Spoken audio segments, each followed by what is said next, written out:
Yeah, Councillor Mike Jordan at North Yorkshire and Selby District over towards York. Also a parish councillor.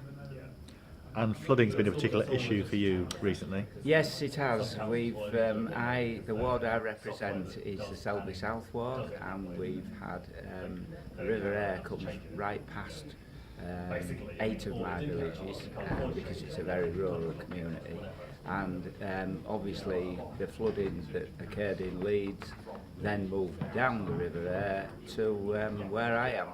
So what happened was we had the water up almost over. It tipped over at one point, a place called West Bank in Carlton, and flooded a flood area at Hurst Courtney. Fortunately, it flooded all the gardens but not the houses. It came very close. But I sit on the internal drainage board, and the internal drainage board officers and employees were all out there helping the EA and monitoring it. They kept an eye out to make sure that it wasn't overtopping, that any tree trunks rolling down the river didn't damage the banks, and then that all worked really well. I met them a few times because I'm also on the internal drainage board. So basically we had a great time.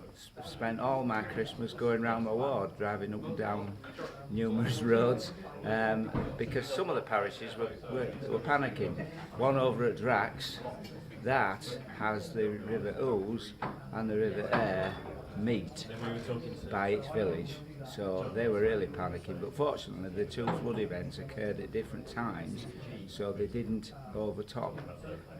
But Gowdle, just on the other side of the river, that came very, very close. That's in the East Riding, and they're pumped out, and we had a good conversation with them because I talked to all my border councillors because we're all in the same group, but we're all in the same boat.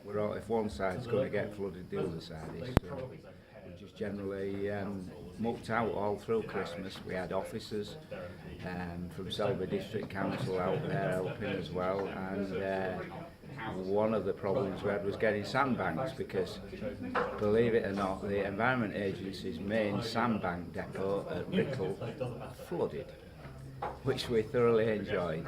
So they had to come up with another way of getting the sandbags made up, and I had a load delivered to one of my villages because they were all threatened. The backs of their houses were all threatened. So all in all, we got through it. The river's dropped, but what they have left, and that's the subject of the debate at the moment, what it has left is tons and tons of plastic bottles that have all floated down from Leeds.